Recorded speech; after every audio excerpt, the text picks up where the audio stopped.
동물의 세계를 보면 참 동물이지만 많은 신비를 우리 인간들에게 알려주는 그런 모습을 봅니다. 많은 예화로 사용되고 있는 도마뱀의 이야기를 여러분 아실 겁니다.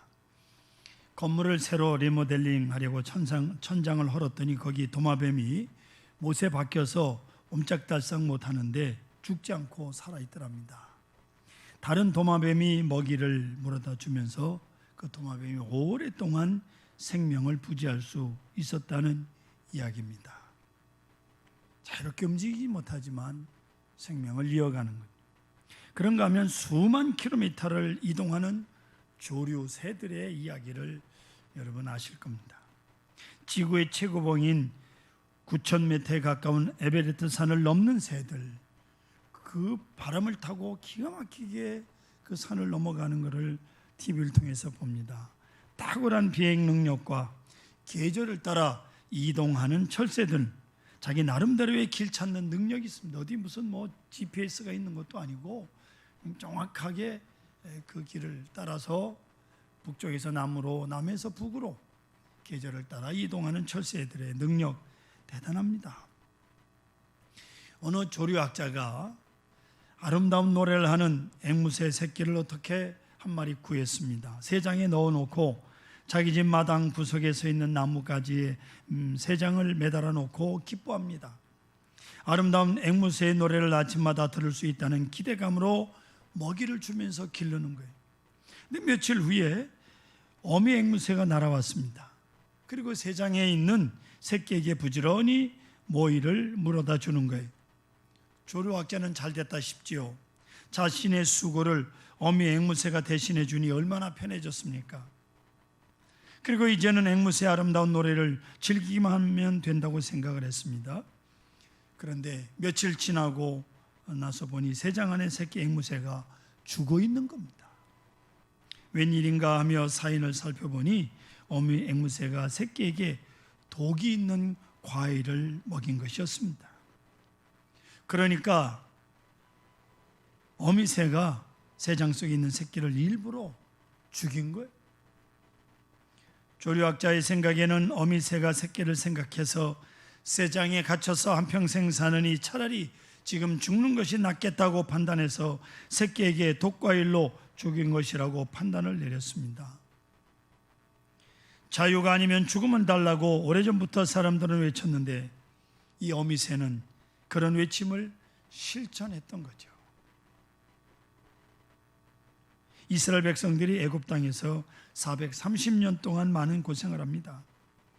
진흙에다가 집을 이겨서 벽돌을 굽고 해서 창고를 지입니다.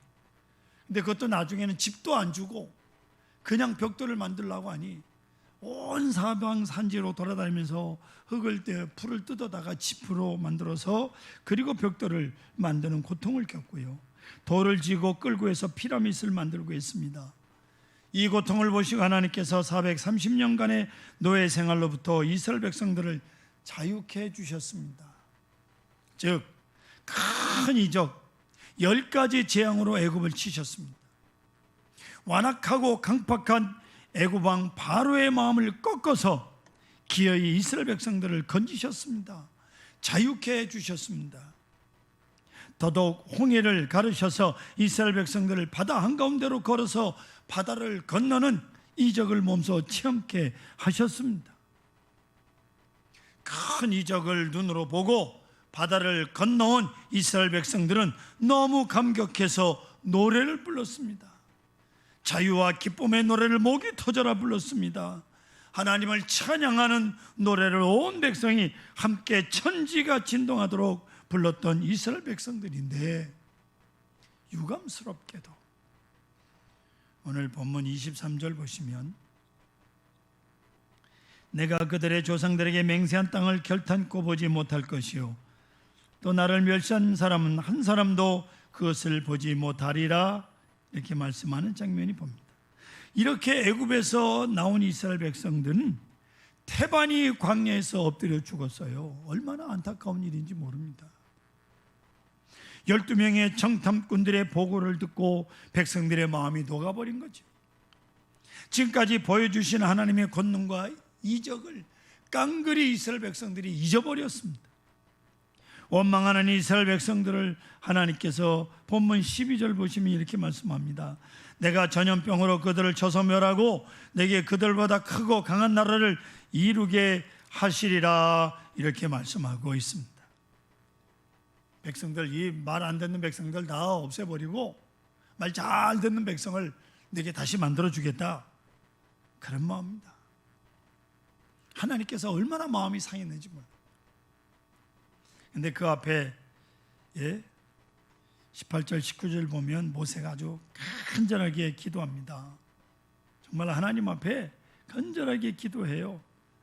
그래서 20절에 보면 여호와께서 이르시되 내가 네 말대로 사하노라, 이렇게 말씀합니다. 모세의 간절한 기도 덕분에 이스라엘 백성들은 살아났고, 이제 이스라엘 백성들이 하나님의 신앙 훈련 속에 다시 들어가게 됩니다. 바로 가나안에 들어갈 수 있는 곳에서 회정하여 가나안 땅에 들어가지 못하고 다시 광야로 다시 광야에서 이스라엘 백성들은 38년간을 하나님께서 단련시키십니다. 그런 연휴에야 비로소 요단강을 건너가게 하셨습니다. 사랑하는 성도 여러분, 여기 엄청난 하나님의 말씀이 있습니다. 경륜이 있습니다. 물리적인 자유, 경제적인 자유, 정치적인 자유, 여러분, 그렇게 진정한 자유가 아닙니다. 일찍이 미국의 32대 대통령으로 유일하게 4번 대통령으로 당선되었던 프랭클린 루즈벨트 대통령, 모든 사람에게 4가지의 자유가 반드시 있어야 한다고 말합니다. 언론 표현의 자유, 신앙의 자유, 빈곤으로부터의 자유, 공포로부터의 자유, 이 4가지를 루즈벨트 대통령이 주장을 합니다. 진정한 언론 표현의 자유가 뭡니까?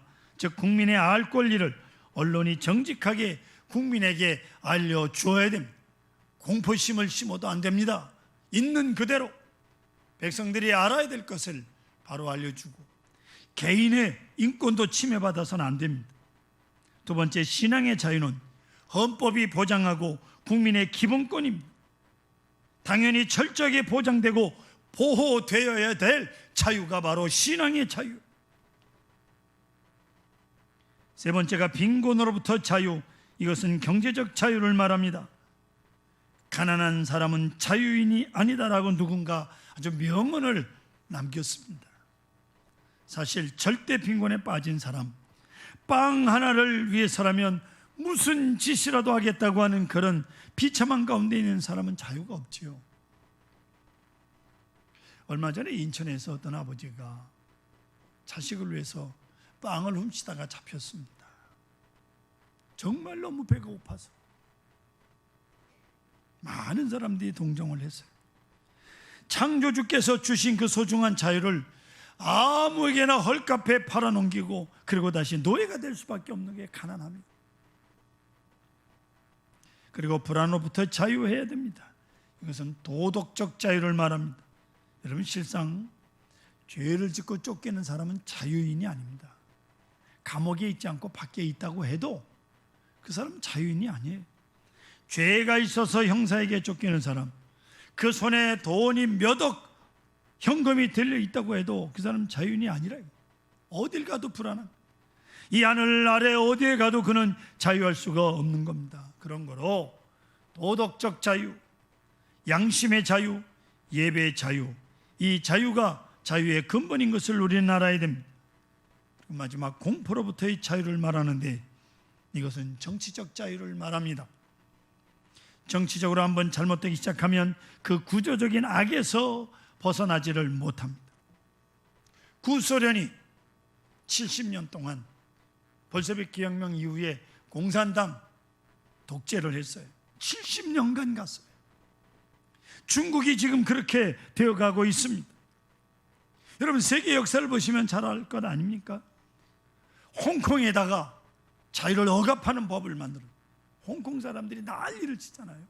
얼마나 자유롭게 살다가. 공산주의 치하에서 고생하던 민족들을 보시면 하나같이 아차하는 순간에 공산주의자들에게 먹혀 들어갔다는 거예요. 속았다는 겁니다. 한번 끌려간 다음에는 헤어날 수가 없어서 수십 년 동안 억압 속에서 시달려야 하는, 루마니아라고 하는 나라도 공산 독재에서 얼마나 많은 사람들이 죽어야 되고 신앙적 자유를 위해서 고통을 받았는지 모릅니다. 지금도 정치적 억압에서 헤어나지 못하는 민족들, 그 많은 사람들의 모습을 여러분 보고 있지 않습니까? 남미의 대표적인 나라 베네수엘라를 보십시오. 차베스라고 하는 독재 대통령에 이어서 마두로라고 하는 대통령까지 거의 야당을 탄압하고 언론을 통제하고 포퓰리즘 정책으로 경제난에 굶주린 사람들이 쓰레기통을 뒤지고 있어요. 잘 살던 나라에 포퓰리즘으로 막 퍼주다가, 자기 정치적 인기를 위해서 퍼주다가 거덜이 났어요.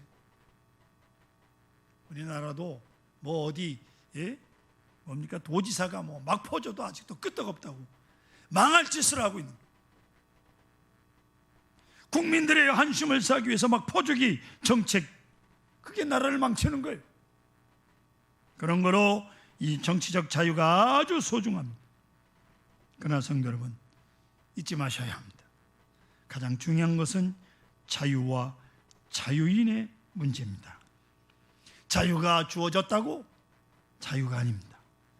자유인이 되어야 자유인입니다. 자유가 주어졌다는 한 가지만 가지고 절대로 자유로울 수가 없다, 그 말이에요. 온전한 인격적, 도덕적, 종교적 자유인이 된 다음에, 그런 자유인이 되고 나서야 비로소 자유가 자유될 수 있는 거예요. 사랑하는 성도 여러분, 어떤 환경에서도 자유인이 되기까지는 자유가 아닙니다. 자유는 환경이 만들어주는 것이 아닙니다. 자유인이라고 하는 자기 존재가, 그 정체성이 먼저 세워져야 된다고 하는 것을 우리는 알아야 합니다. 강단에서 될 수 있는 대로 정치적인 이야기는 하지 않는 것이 제 목회 신념입니다마는, 하지만 우리 모두가 느끼는 일이기에 잠깐 정리해 보려고 합니다. 우리 대한민국은 한때 군사정권에 대항해서 끈질기게 싸워왔습니다. 독재를 반대해서 제3공화국에서 제5공화국까지 많은 학생들이 데모를 했고 지성인들이 희생을 당했습니다. 대학을 탱크로 갖다가 가로막고 학생들을 학교 못 오게 만들고 말이죠. 그 많은 세월 군사 독재로부터 벗어나 보겠다고 몸부림치고 외치고 감옥이 메워 터질 정도로 많은 사람들이 끌려가서 수욕을 당했습니다. 이런 일은 우리 기억에서 아직도 지워지지 않고 있는 겁니다. 그리고 우리는 그래서 문민정부를 세웠고 국민의 정부를 세웠으며 노무현 대통령, 이명박 대통령을 지나 박근혜 대통령과 지금의 문재인 대통령을 세웠습니다. 모든 것은 지나가고 역사가 판단하겠지만, 그래 지금까지 지내면서 여러분 어떠셨습니까? 진정 자유해지셨어요? 때로 많은 사람들이 이야기를 들어보면 그때가 좋았다고 하지요. 설문조사를 해보면 요즘 40, 50대 제일 존경하는 대통령 정치 지도자를 박정희라고 그럽니다. 이게 말이 됩니까? 그게 요즘 좀 어렵다고 해서 막 밀어붙이던 그때가 좋았다고 말이야 되겠습니까? 정말 이게 사실입니까? 여기에 우리의 혼란이 있는 것입니다. 깊이 생각하셔야 돼요. 말 한마디 삐걱해도 잡혀 들어갔던 그때, 어찌 그때를 동경한단 말입니까? 그때는 많이 자유를 외쳤어요. 하지만 그래서 지금 얼마만큼의 자유를 얻어냈다고 여러분 생각하십니까? 자유의 참뜻을 모르는 사람들은 자유인이 아니라 그 말이에요. 하나님의 은총, 그 은총적 계획, 자유케 하시는 목적, 그 숭고한 뜻을 헤아리지 못하는 사람은 자유인이 아닌 거예요. 하나님께서 우리 민족을 자유케 하신 그 엄청난 역사적 의미를 깨닫지 못한다면 결코 자유인일 수가 없는 겁니다. 그래서 사도 바울은 참 절실하게 우리에게 가르칩니다. 갈라디아서 5장 1절 화면 보십시오. 같이 읽겠습니다. 그리스도께서 우리를 자유롭게 하려고 자유를 주셨으니 그러므로 굳건하게 서서 다시는 종의 멍에를 매지 말라. 아멘. 아주 간곡하게 당부하면서 말씀하고 있습니다. 자유롭게 하려고 자유를 주셨으니 굳건하게 서서 다시는 종의 멍에를 매지 마라. 종의 멍에라는 말이 뭐냐면 원망하지 말라 그 말이에요. 여러분, 원망은 결코 자유가 아닙니다. 말이야 무슨 말인들 못하겠습니까? 그러나 원망하는 자의 마음에는 결코 자유가 없어요. 입에서 원망이 터져 나온 순간 그 사람은 자유한 사람이야. 원망하는 사람은 자유할 자격이 없어요. 여러분, 이스라엘 백성들이 애굽으로부터 모처럼 나와서도 가나안에 못 들어가게 한 한 죄목이 있다면 한마디로 그것은 원망하는 죄였습니다. 내 귀에 들린 대로 하나님께서 행하리라고 성경이 말씀하고 있잖아요. 이스라엘 백성들이 뻑하면 원망했다. 그 원망은 1차적으로 하나님 능력에 대한 불신이옵시다. 나에게 주어진 이 엄청난 자유가 하나님의 은혜요, 오늘 내가 사는 것이 하나님의 권능이요, 하나님의 사랑이라고 하는 그 귀중한 믿음, 그리고 하나님의 약속에 대한 확실한 믿음이 없기 때문에 현실 속에서 조금만 어려운 일을 당해도 하나님을 원망하는 거예요. 예?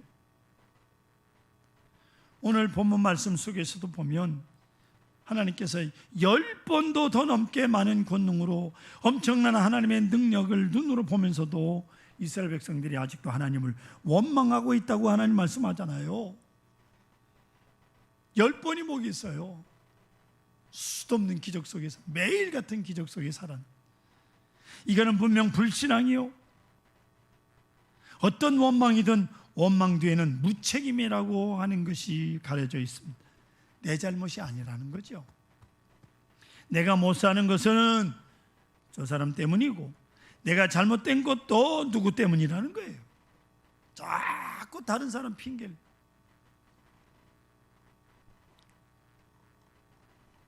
어떤 부부가 다툽니다. 사소한 것부터 시작을 했는데 점점 소리가 커지는 거예요. 남편이 하도 버럭대고 화를 내니까 아내가 조용하게 말합니다.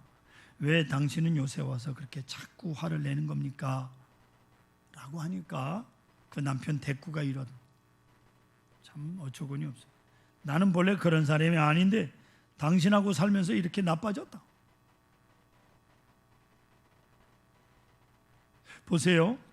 자기 성격 나빠진 게 자기 탓이지 그게 누구 탓이란 말입니까? 결코 이런 사람은 자유인이 아니라 그 말이에요. 벌써 자기의 자유를 남에게 반납해버린 사람입니다. 아내가 움직이는 대로 내가 따라가고 있다는 말이에요. 그래서 그 아내가 하는 게 내 마음에 안 드니까 버럭 소리를 지른다 이 말이에요. 결코 원망하는 사람은 자유인이 아닌 거예요. 내 책임은 내가 지는 거예요. 아시겠습니까? 자유에는 엄청난 책임이 따릅니다. 내가 선택하고 내가 결정하고 내가 책임지는 겁니다. 내 책임 내가 지고 남의 책임까지 내가 질 때 나라고 하는 존재의 영역이 그만큼 넓어지는 거예요. 이 점을 잊지 말아야 합니다.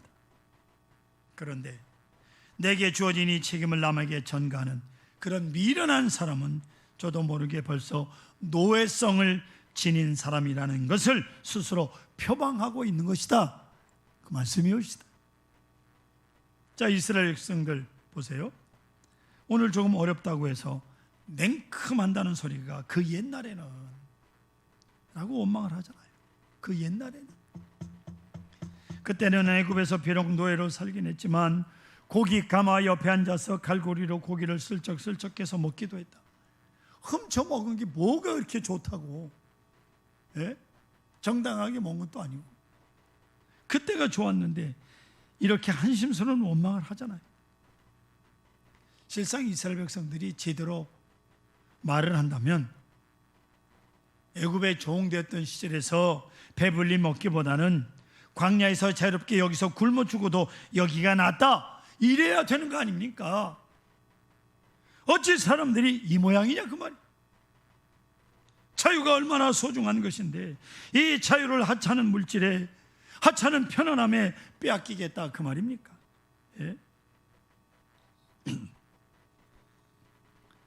더구나 우리 과거에 있었던 일 참 중요하게 생각을 합니다. 이스라엘 백성들이 그래서 껄핏하면 모세를 내치려고 하는 거예요. 생각해 보세요. 이스라엘 백성들 애굽에서 나올 때 물론 모세가 나오자고 했죠. 하나님의 명령을 받들어서 자, 다들 나갑시다. 나가서 자유롭게 하나님께 예배합시다. 모세가 하긴 했어요. 하긴 했지만 거기 따르고 좋게 여기서 여기까지 나온 것은 이스라엘 백성들 자신들이 선택한 겁니다. 그런데 이제 와서 좀 고생스러우니까 한다는 소리가 모세를 원망하는 소리였습니다. 왜 우리를 데리고 나와서 이 고생시키느냐 그 말이죠. 애굽의 공동묘지가 모자라서 그랬느냐? 왜 우리를 데리고 여기까지 나와서 죽게 하느냐? 여러분 도대체 이게 무슨 소리입니까? 내가 선택해서 나왔으면서 말입니다. 어디서 죽든지 한번 죽는 건데 애굽에서 종살이를 하다 죽는 것보다야 자연이 돼서 광야에서 죽어도 그게 나은 거 아니에요? 근데 이제 와서 책임을 모세한테 돌리고 모세를 죽이려고 해요. 그렇다고 해결이 됩니까? 바로 이 원망의 극치가 하나님의 진노를 산 거예요. 얼마나 무책임합니까?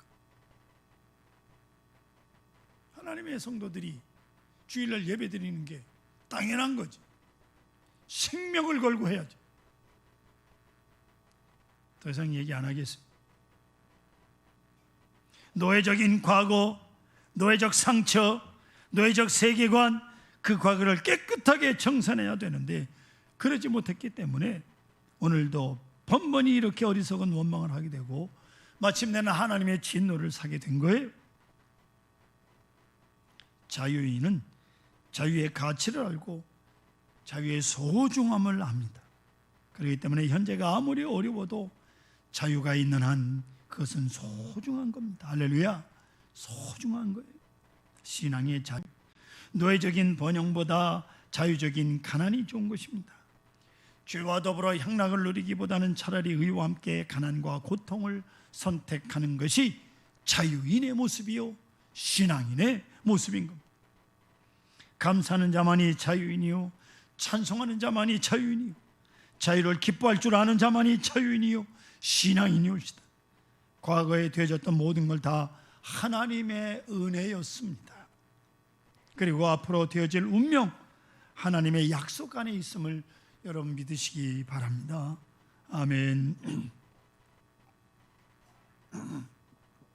그런 거로 오늘 어떤 고난 속에 있어도 이 고난은 하나님 구원의 시나리오요 하나님의 구원의 경륜이요 하나님의 사랑임을 알고 감사하며 인내하고 기다리는 겁니다. 코로나로 인해서 함께 예배 드리지 못함도 하나님의 경륜인 줄 믿고 순종하는 겁니다. 서로 기도로 돕는 거예요. 이것이 자유인이올시다. 자유인의 수준에 도달했을 때 비로소 하나님께서는 그들에게 가나안 땅에 들어가는 복을 허락하신다 하는 말씀이옵시다. 나다나엘 호돈이라고 하는 사람이 쓴 주홍글씨라고 하는 소설이 있습니다. 헤스터라고 하는 여자가 특별한 사람과 간음을 합니다. 그리고 아이를 낳게 됩니다. 1800년대 청교도적 색채가 강했던 당시 상황에서 이 여인이 재판을 받게 되는데 이 여인은 끝내 아이의 아빠를 밝히질 않아요. 재판의 결과 어덜터리, 즉 간음이라고 하는 이니셜 A자를 앞뒤에 붙이고 항상 붙이고 다니라고 하는 판결을 받게 됩니다. 그는 마을 외딴 곳에 딸을 데리고 바느질로 생계를 꾸려갑니다. 괴롭지요. 네. 하지만 그는 자유로웠습니다. 왜요? 나는 죄인이 되어서 죄인으로 취급받는데 그게 뭐가 잘못이냐? 여인은 자유스러웠지만은 드러나지 않는 이 아이 아빠는 얼마나 고통스러운지 모릅니다. 여인은 딸을 귀하게 키웁니다. 비난과 조롱 속에서 그는 자유롭게 10년이 지나갑니다. 여인은 돈이 벌리는 대로 자기보다 불행한 사람을 구제합니다. 불쌍한 사람. 좋은 일을 합니다. 착한 사람으로 나타납니다. 10년 후에 동네 아이가 자기 엄마에 보고 물었습니다. 엄마, 저기 사시는 아주머니는 그 예쁜 딸하고 사는데 이상하게 옷에 앞과 뒤에 A자를 새겨가지고 입고 있어요. 그게 무슨 뜻이에요?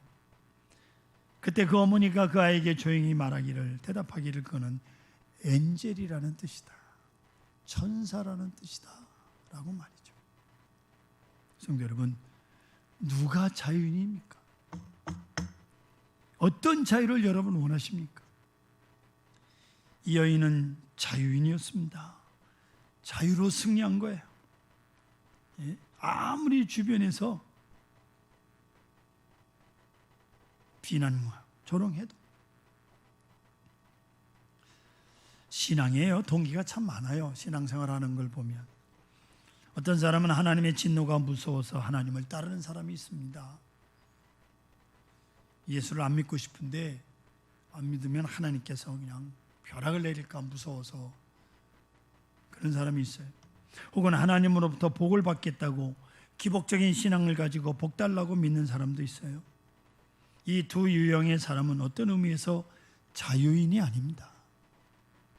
오직 하나님을 공경하고 하나님을 사랑하고 하나님만을 믿고 신뢰하는 사람, 오직 하나님만을 사랑하기에 하나님께서 어디로 인도하시든지 어떻게 하시든지 나는 하나님의 뜻을 즐겨 따라갑니다 하는 사람이 자유인이 아십니까?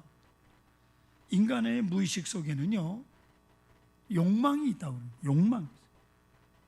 그래서 그 욕망의 노예가 되고 싶어합니다. 자유하면서도 노예가 되고 싶어한다 그 말이에요.